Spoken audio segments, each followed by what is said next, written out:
네, 상가튜브 시청자님들 반갑습니다. 자, 오늘 알아볼 종목은 5월 7일째 상한가를 갔었던 종목들이 되겠습니다.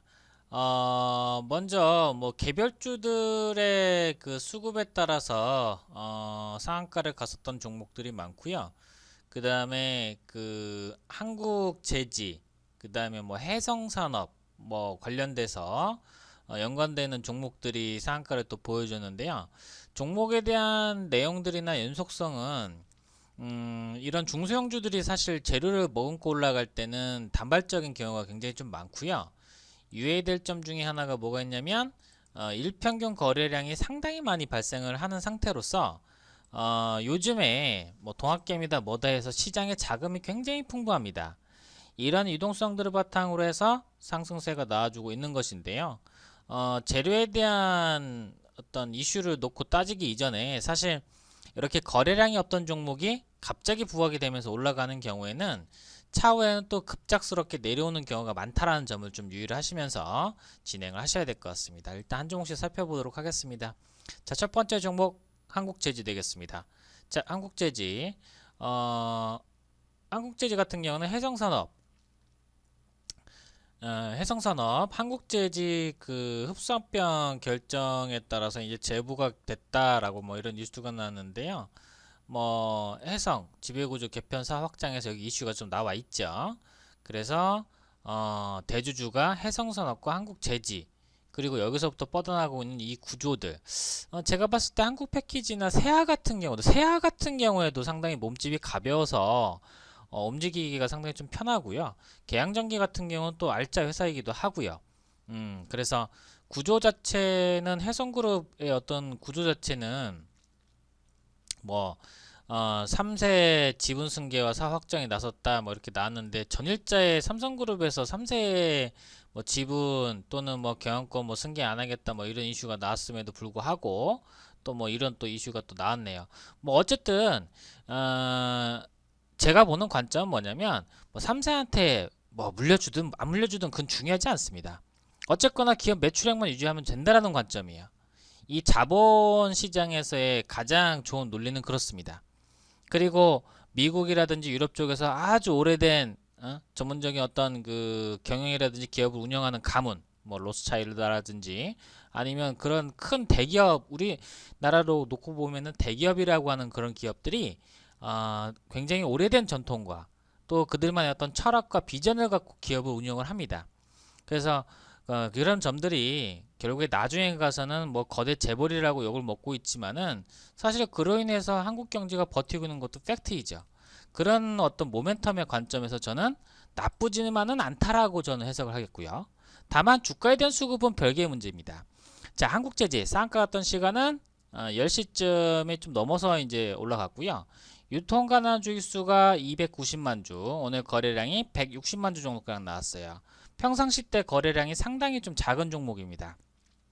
3만 주, 뭐 5만 주밖에 안 되기 때문에 사고 싶어도 속이 터져버릴 듯한 그런 종목이 되지 않을까 하는 생각이 좀 드는데요.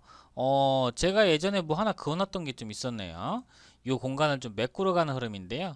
뭐 자리 자체로 놓고 봤을 때 파동은 일단 뭐 22,000원대까지는 보이고요. 조금 더 밀고 올라갈 수 있다라고 하게 된 25,000원대인데 25,000원대까지는 좀 조심스럽고 일반적인 수급으로서는 2만원 초반에서부터 22,000원대까지 그런 자리까지는 가능하지 않을까 이렇게 또 보고 있습니다. 그래서 여기서 우리가 보고 있는 매매 신호 구간대에서 이런 데에서 타이밍이 나는데 사실 주가라는 게 가격이 쌀 때 사는 게 가장 좋습니다. 가격이 쌀 때 사는 게 가장 좋은데 하락이 많이 나올수록 좋죠. 근데 하락에 대한 폭정도가 어느 정도냐 하는 게 문제이고 또 내려가고 있는 중간에서 여기서 샀다라고 하더라도 지금 보면은 굉장히 싸게 산 것 같지만 막상 싸게 사서 잡고 있었을 때 급락세 한번 뭐 15%, 20%, 30%까지 마이너스 한번 손실 보게 되면 올라오면 또 본전치기 매도합니다. 그래서 전략이라는 거는 연속성과 또 인내심이 상당히 좀 필요하다. 이런 점을 좀 알고 가셨으면 좋겠어요. 그래서 일단 한국제지는 상한가 전량 만주 정도밖에 안 되는데요. 시간의 거래에서 마이너스 가는 모습으로 봤을 때는 내일자 개파락을 했다가 살짝 들어올리는 척을 할 수도 있어요. 그리고 흡사병이라는 부분 자체는 어떻게 보게 되면 회사가 뭐 그렇게 외향적으로 바뀌는 건 아니잖아요. 그리고 시장에서 어떤 재평가를 받을 때에도 분명히 합병을 하게 되면은 기업의 어떤 경영의 효율성은 가속화될 수 있긴 하겠습니다만은 오히려 어떻게 보게 되면 리스크를 더 키우는 결과가 될 수도 있어요. 그에 대한 평가는 차후에 나올 수 있는 뭐 2020년도 하반기 매출 뭐 이런 어떤 매출 실적으로서 평가받아야 되는 게 당연한 것이고요. 우리가 이제 보는 관점은 현재 있는 자리가 매물 라인 구간대 2만원대 초반에서부터 2만 2천원 라인 구간대까지 매물대가 좀 있다. 근데 그 매물대가 그렇게 두텁지는 않아서 탄력 좀만 더 받게 되면은 2만 3천원, 2만 5천원 라인 구간대까지 올라갈 수 있다는 점 체크를 해주시면 될 것 같습니다. 연관돼서 해성산업 이어서 볼게요. 해성산업. 자, 해성산업 같은 경우 상한가를 일찍 굳혀버렸어요. 10시 반쯤에 상한가를 갔고요. 상한가 잔량 나쁘지 않습니다. 유통 가능한 주식 수량 자체는 360만 주. 그 다음에 거래량이 70만 주에다가 상한가 잔량 13만 주면은 상한가 잔량이 많은 편이에요. 그렇지만 유동지수가 뭐 아주 많이 났던 것은 아니기 때문에 오히려 앞전에 보셨었던 한국재지보다는 해성 쪽이 훨씬 더 종목에 대한 메리트는 있어 보이고요. 앞쪽에 거래량 수준을 놓고 봤었을 때 이길자 추가적인 상승 탄력은 나아질 가능성도 있다. 또 이렇게 또 보고 있습니다. 한국재지는 상한가 아까 있었네요. 이거 종목이 안 바뀌었었네. 자, 그 다음에 해성산업 같은 경우도 상한가 잔량 괜찮습니다. 그러면 내일 해성이가 한 번 더 올라간다라고 하게 되면 추가적으로 다른 종목들도 연관되는 종목들도 또 올라갈 수도 있고 또 계열사들도 한번 주목을 받을 수가 있습니다. 이 점 감안해서 가시면 좋을 것 같습니다. 자, 다우데이터. 이야, 오랜만에 또 실적도 다우데이터는 좋거든요. 실적도 상당히 좋거든요. 이렇게 해마다 뭐 매출액 규모가 이렇게 늘어나는 기업이 지금 대한민국에 뭐 얼마나 되겠습니까? 물론 다우데이터가 갖고 있는 계열사들이 워낙에 알짜배기 기업들이 많이 있습니다. 뭐 부채 비율이 높은 건 두 번째 치고 회사에 현금도 많다라는 거는 사업 영역 자체에 대한 특성을 반영된 것이기 때문에 뭐 부채 비율이 높다고 해서 그렇게 크게 걱정하실 필요까지는 없을 것 같아요. 자, 월봉 차트 한번 살펴보도록 하겠습니다. 다우데이터 월봉 차트 되겠습니다. 자, 현 위치에서 캔들 내부 추세선 라인 관대에서는 지난달에 캔들 몸통으로 봉을 뚫어내고 외부 추세선 선상에서는 딱 저항 라인 때 걸려있는 모습입니다. 현재 있는 위치에서는 추가적인 상승은 11,000원대에서부터 12,000원대까지 가능해 보이고요. 일봉에 대한 어떤 흐름상에서 거래량이 많이 나왔는데 상한가를 갔었을 때 그때 거래량이 260만 주, 유동가능 주수가 1200만 주인 것을 감안했을 때는 추가적인 상승이 나아질 가능성이 상당히 좀 높습니다. 과거에도 장대 항봉을 세우고 나서 추가적인 상승 탄력이 나왔었던 구간대를 감안하시되 일평균 거래량 자체는 뭐 3만주, 4만주대에 이르는 종목인 만큼 거래량이 많진 않아요. 그러니까 이런 종목들을 매매하시려고 하면은 금액을 많이 들어가시면 안 돼요. 이미 바닥권 대비해서 내일쯤이면 한 3더블 정도가량 가는 구간대이기 때문에 그렇습니다. 자, 그 다음에 에스모. 자, 에스모 머티리얼즈. 뭐 옛날로 놓고 따지면 전형적인 뭐 세력중 패턴이다 이렇게 얘기하겠는데 사실 관리 종목이라서 뭐라고 말씀드리기가 좀 찝찝하긴 합니다. 실적 모멘텀이라든지 뭐 합병 이슈라든지 그런 어떤 그 펀더멘털에 대한 기대감, 개선 기대감 이런 것들을 바탕으로 해서 올라오면 모르겠는데 근데 이제 에스모 머티리얼즈 같은 경우에는 현재 액면 병합이 이루어졌죠. 액면 병합. 그러니까 워낙에 주가가 쌌다가 병합 합쳐서 그래도 좀 주식처럼 생겨 먹게끔 이제 좀 바꾼 거죠. 예. 그래서 현재 뭐 소수지점 소수 계좌 뭐 나오고 또 상한가 잔량 한번 볼까요? 상한가는 아침부터 강하게 붙었고 30만 주. 그 다음에 오늘 거래가 된 게 35만 주. 우리 일전에 잔이라고 하는 종목을 제가 며칠 동안 좀 브리핑 해드렸었습니다. 그러니까 상한가를 가게는 가는데 이런 식으로 이렇게 깨져버립니다. 점상한가가. 그러니까 여기서 물량을 쳐버리고 다시 한 번 더 등락은 줍니다. 그러니까 등락을 줬을 때 반등 주는 단타 구간 때는 나올 수 있겠지만은 이게 현재 지금 갖고 있는 사람들만 지금 못 팔아먹어서 안달이잖아요. 멀리 본다라고 하게 되면 당연히 위쪽에는 장기평선 라인 때인 뭐 한 4,000원대까지도 보이기는 해요. 근데 이게 거래량 수준이나 내일자 때 또 점상한가로 붙어버린다라고 하게 되면 편입할 수는 없겠죠. 그런 점들을 놓고 봤을 때는 현재 있는 자리에서 요 이격, 이평선들 간의 간격을 메꿔주는 요 자리들을 안쪽에 들어가 있는 상태이기 때문에 한 4,000에서부터 4,500원대까지는 보실 수가 있겠다. 예, 이 점 확인해 주시면 좋을 것 같습니다. 자, 그다음에 이제 코이즈 되겠습니다. 코이즈 같은 경우에는 뭐 특별히 뭐 어떤 거래량 측면에서 봤을 때는 사실 이게 추가적인 상승이 나올 가능성이 상당히 높은 구간대거든요.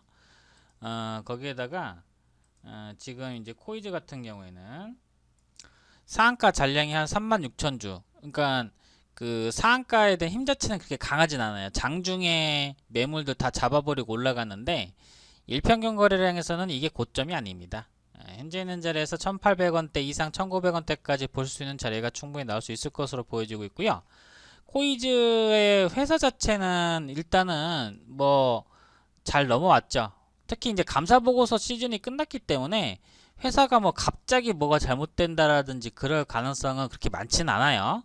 그렇지만 지금 실적 시즌을 앞두고 조심할 건 조심하는 게 더 좋을 것 같고, 그 다음에 뭐 수급적인 측면에서만 딱 놓고 본다라고 하게 되면 이슈는 두 번째 치고 1,800원, 1,900원대까지는 충분히 가능하고, 아직까지 우리가 보고 있는 관점에서는 고점은 아니다. 예, 고점은 아니다. 상가를 갔다고 해서 많이 간 것은 맞지만 그게 고점이라고 얘기할 수는 없어요. 그리고 상장량이 좀 약하기 때문에 이런 종목들은 일평균 거래량이 좀 적어요. 근데 앞쪽에는 매물대가 내일 바로 맞닥뜨리게 됩니다. 그러면 그러니까 오늘 상한가를 갔었던 가격 기준보다는 훨씬 더 많이 올라가 줄 수 있는, 또 거래량이 훨씬 더 많이 나와줘야 되는 그러한 구간대입니다. 그래서 1,800원대, 2,000원대 라인대까지 한번 볼 수가 있다. 이렇게 보시면 될 것 같습니다. 스키는 우리 차트 보실 줄 아시는 회원들 같으면은 굉장히 차트를 잘 만들어 놨다. 이렇게 또 평가를 해볼 수 있겠는데요. 스킨 같은 경우는 대략적으로 한 80억 정도까지 한 3자배당 유증 결정에 따라서 올라갔어요.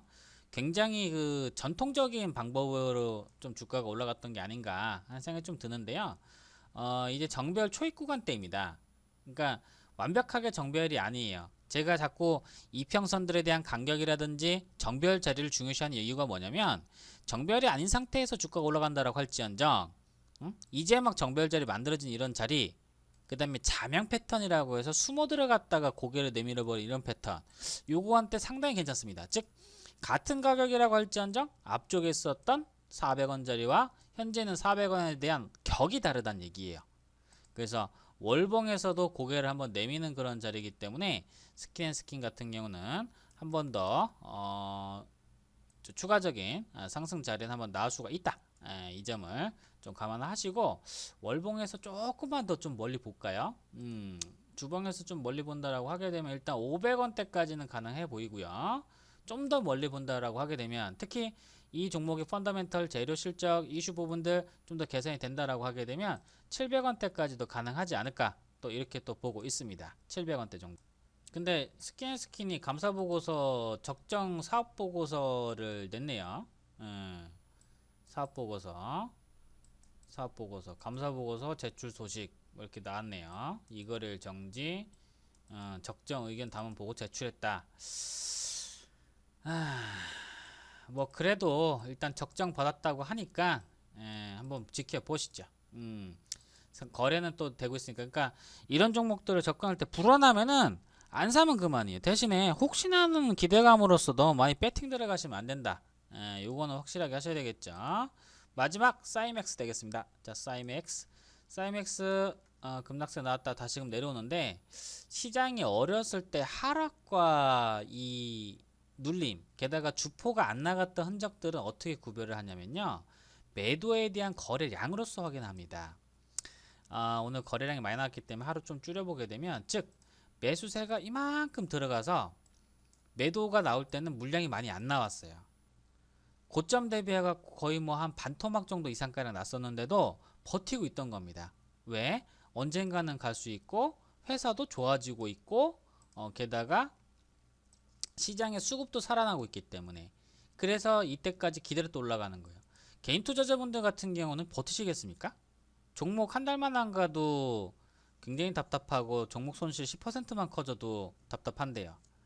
어차피 1년 은행이자 놓고 생각한다라고 하게 되면 6개월 만에 5% 수익 나는 게 더 고마운 일 아닌가요? 그럼 1년이면은 달리로 놓고만 놓고 따져도 10%짜리인데. 그쵸? 쉽게 쉽게 생각을 하되 시장에서 많이 올라간 종목들이 있겠지만은 이 종목의 상한가를 잡을 수 있는 사람은요, 실질적으로는 추격 매수를 했다거나 또 아니면 앞쪽에서 물려서 3, 4개월 정도가량 고생하셨던 분들이, 그러한 분들이 수익을 낼 자격이 있다는 얘기예요. 예. 그래서 사이맥스는 우선 1분기 실적이 뭐 상당히 좋다. 그러니까 펀더멘털 자체가 좀 튼튼했기 때문에 작년도 올해, 그러니까 올해 1월 달하고 2월 달에 좀 매수세 유입이 됐던 것으로 보여져요. 월봉선상에서는 사실 막혀 있습니다. 이게 월봉에서는 막혀 있기 때문에 오버슈팅이 좀 더 진행이 된다라고 할지언정 한 13,000원대까지에서부터 13,500원, 400원 정도까지는 좀 보입니다. 요 구간대가 저항라인대가 될 가능성이 높기 때문에 숨고르기 할 때는, 또 뺄 때는 또 확실하게 또 빼준 종목이라는 점을 확실하게 인지를 좀 하시고 대응을 하셨으면 좋겠습니다. 전체적으로 참 다우데이터 같은 경우는 한국판 뉴딜 정책 수혜, 이 기대감에 따라서 그 IT 또 그다음에 뭐 SI 뭐 구축하는 업체들, 그다음에 뭐 결제 관련된 업체들, 관련주들이 좀 많이 갔죠. 예, 그래요. 그래서 이런 종목들이 오늘자 상한가 종목들이 그렇게 아주 뭐 재료가 강하다라고 좀 보기는 어려울 것 같고요. 상한가 잔량 수준이나 내일자 5월 8일이 금요일자인 것을 감안했을 때는 공격적인 매매보다는 소액으로서는 좀 접근해볼 만한 종목들이 좀 보이긴 하네요. 그래도 지난 수일자 상한가 종목들보다야 훨씬 좀 괜찮아 보이기는 한데요. 우선적으로 여기는 종목들 금요일장이기도 하고 그러니까 관리 종목이라든지 동전주 같은 경우는 비중조절 꼭 해주시라. 그 다음에 단기적인 이슈로 부각이 됐었던 해성산업과 한국재지 같은 경우에는 해성이가 일단 대장주로 서야 된다. 그 다음에 한국형 뉴딜 정책 수혜 다우데이터 선봉에 쓰는데 연관되어 있는 종목들이 다 같이 올라가 줘야 됩니다. 이거 하나만 갖고 선봉에 쓰기는 어려워요. 게다가 이 종목은요, 기관형 수급주라서 기관 매물들이 좀 부담스러운 종목이에요. 기관 매물들이. 자, 다우데이터 투자자별 매매 동향 되겠습니다. 오늘 오랜만에 상승 보여주니까 투신권 매도, 연기금 매도, 사모펀드 매도, 싸그레다 매도하죠. 외국인 기관 동반 순매도. 이런 수급이라고 하게 되면은 올라갈 때마다 매도가 나온다. 그걸 누가 사줘요? 개인이 사주죠. 개인은 근데 뭐 하는 사람들이요? 이 종목을 가지고 그냥 계속 홀딩만 할까요?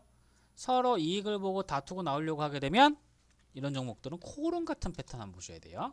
자, 코오롱이 호재성 재료로서 훨씬 더 정책에 대한 단순한 기대감이 아니라 실질적인 어떤 그 전환점을 맞이할 수 있는 아주 중대한, 그래서 상한가가 두 방 반짜리가 나오고 나서 내려왔다 올라갔죠. 이게 바로 이제 그 기관형 수급주가 될 수가 있습니다. 저때 당시에도 주가가 좋은 상승 보여주고 할 당시에도 좋은 상승 보여주고 할 당시에도 뭐 외국인이나 기관 투자가들의 어떤 수급 자체가 그렇게 뭐 아주 좋다라고 좀 보기는 어렸었습니다. 특히 기관들도 많이 물려 있었어요. 코론 같은 경우는 이제 인보사 사건으로 급락하긴 했었는데요. 여튼 이렇게 중대형급 종목들은요, 이런 패턴을 좀 보여주는 게 있어요. 여기 앞전에서도 한번 올라갔다가 여기 피크만 찍고 나서 살짝 눌러주고 나서 바로 가든지, 아니면 상당히 좀 오랜 시간이 걸렸다 가든지, 이 둘 중에 하나고, 뭐 적절한 타이밍을 줄 만한 그런 종목은 아닙니다. 그러니까 타이밍을 놓쳐버리게 되면 그냥 포기하라, 매매를 포기하라. 이렇게 한번 잡아보도록 하겠습니다. 월봉 차트 한번 체크해드리면서 종목에 대한 전망들도 한번 체크해드렸고요. 게다가 개별주 눈에 띄게 욕심이 나는 종목들이 좀 보이기는 하는데요. 솔직히 뭐 잘못된 시그널이라든지 제가 장중에 소스를 드리는 것이 아니기 때문에 그 사이에 또 뉴스나 변수들이 따라 나오면서 어떤 수급에 대한 방향이 바뀔 수 있다라는 점, 이 점을 잘 감안하시고 가시면 좋을 것 같고요. 게다가 이제 상한 레이더 어플 꼭 들어오시면은 종목에 대한 정보라든지 소스 이런 것들까지 조금 들으니까요. 구글 플레이스토어에서 상한 레이더 검색하셔가지고요, 꼭 가입해 보시길 바라겠습니다. 정보들 올려놨으니까 잘 한번 보시고 5월 8일자 전일 쌍가를 갔었던 종목을 제가 설명을 좀 드렸고요. 일평균 거래량이 작은 종목이니까요. 제가 한 번 더 강조드린다고 하게 되면 제가 자꾸 강조드린 이유가 있어요. 이 종목들이 평상시에 2만 주, 3만 주밖에 거래량이 안 되니까 그런 거예요. 투자 비중 너무 확 늘리지 마시고 작은 종목이면 작은 종목에 맞게끔 거래량에 맞게끔 무리하지 마시길 바라겠습니다. 금요일장이니까 잘 마무리해 보시길 바라겠습니다. 자, 지금까지 상한가 튜브였습니다. 감사합니다.